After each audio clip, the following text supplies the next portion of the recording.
17 декабря 2020 года была принята свіжа нова резолюція Європейського парламента Європейської гражданської ініціативи з іменем «Безопасний пакет для меншинств. 1 мільйон підписів за разнообразіє в Європі». Покілько вже має Європа приймати подобних хартій, резолюцій, аби в Україні хоч мало стати ганьбитися тотальним порушенням прав національної меншини в Україні подкарпатських русинов, котрих реально більшості русинов в краї коло 70%. Дуже нам шкода, що не зовнішні вороги країни нині, а внутрішні недруги миру і спокою в Україні значаться, і їх ми знаємо імена, фамілії і должностя, а значить загрози і існуванню держави.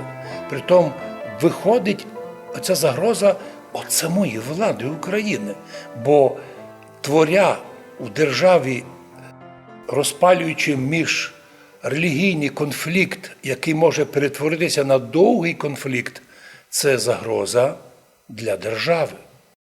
Даже про це заявив і посол Канади в Україні. Він теж казав, що держава знаходиться під зовнішнім управлінням і дуже опасно, що ні війну не хочуть остановити, да ще й хочуть релігійну війну організувати.